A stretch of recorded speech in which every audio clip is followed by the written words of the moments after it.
madness! What's up, Powerlifting Nation?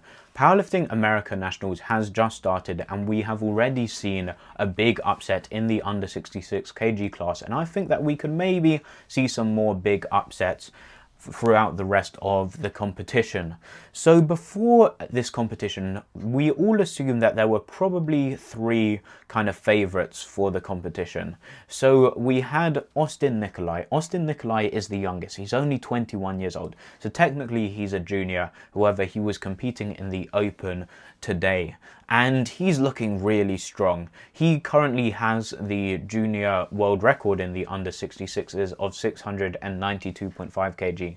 But we thought that he could probably smash this total at this competition. Why? Well, even if we just look at his deadlift, it looks very much improved. When he did his 692.5 kg total, he did a 292.5 kg deadlift. However, in his training, he has been repping 300 kg. So we assume that even if just his deadlift has increased, then he could probably total around 710 to 720 kg, which would be insane and would make him a very, very strong contender to win the competition. And then we have Morgan Garcia. His best total is 715 kg, and since then, that was in 2022, and since then he has kind of struggled to total close to this level, and he's been roughly around the 675 kg range. However, his training has been looking good, and we thought that he could possibly get up to that 715 range again, and that would once again make him a strong contender. But I would say that the favorite in most people's eyes was Jonathan Garcia. He has the experience in battles, and he won the Powerlifting America National Championships last year with a 715.5 kg total, a very impressive total. And his training has been looking very good. He has done a 720 kg training total a couple of months ago, and we all thought that he would be around this 720 kg range. So these were the three favorites, and I would say that Austin Nikolai and Morgan Garcia didn't have the best days. They still had pretty good days, to be honest. Morgan ended up totaling 687.5 kg, which is his best total in about a year. And Austin Nikolai did a 690 kg total, which is very, very impressive, obviously. I think he could have gone over his junior world record of 692.5 kg on the day if he had gone all out. So both of these were very impressive, but they weren't impressive enough to contend for the win. Then we have Jonathan Garcia. He kind of did fulfill what we thought he could do. He did a 718 kg total, and it looked really good.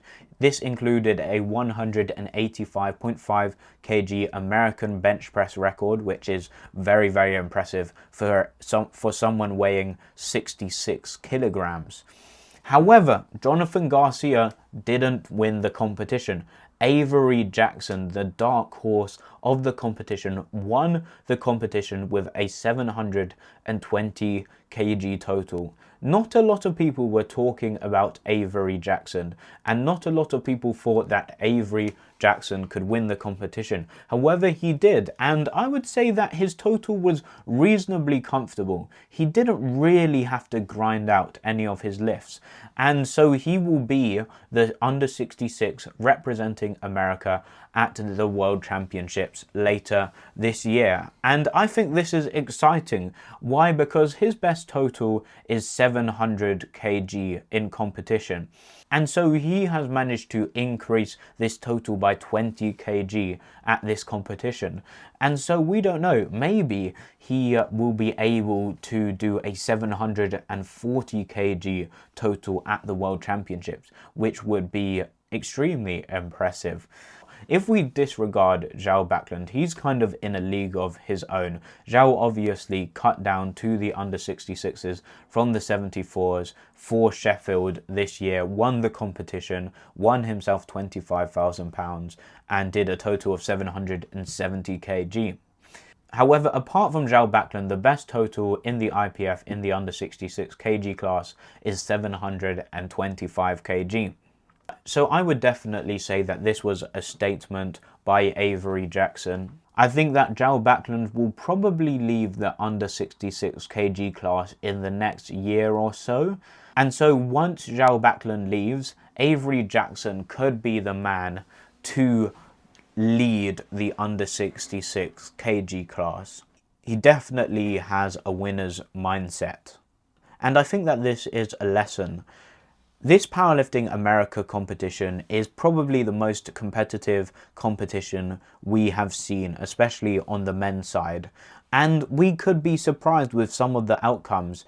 In especially the 83s and the 93s, there are a lot of individuals that haven't been talked about much. They aren't the big names, however, they are just behind the big names. And they could definitely surprise us all if their training has been going well and beat the big names. In the under 83 kg class, which is going to happen about 4 hours after I post this video, everyone is kind of assuming Joe Borenstein will win. However, I would be looking at Delaney Wallace. I think he's looking extremely strong, and I think that he could pull off an upset, or we could look away from kind of the big names in the class and look at someone like Sean Noriega, who could definitely pull off an upset. We haven't really seen much of his training, and we never know, he could be looking really strong. And then if we move to the under 93 kg class, everyone's assuming that it will be out of Gavin Aden, Jonathan Kaiko, and Brandon Petrie. However, one person I would look at is Dominique Fuqua. He comfortably totaled 890 kg in training and could easily win the competition. I think in powerlifting, sometimes we put too much of a bias on people who have already won titles. And so it means that we overlook people who are looking really strong in training and could pull off an upset. Yes, a lot of people do big training totals and it doesn't translate onto the platform. However, it is also very possible to have never won any competitions, but to look really strong in training and to execute on the platform and win. So we may see 1 or 2 big upsets throughout the rest of the competition, and it will be very exciting to see if this does happen. What do you guys think? Do you think that someone could pull off another upset in the under 83 or under 93 kg class? I hope you guys enjoyed the video. Like I said in the last video, my clothing brand RPE10 is going to be released next Tuesday. So go over to rpe10.shop, sign up for the newsletter. You will get notified when the clothes drop, and also you will get a 10% discount if you sign up before the clothes release. Leave a like if you like the video and subscribe. We're on the road to 1,000 subscribers. I'll see you guys in the next one. Goodbye.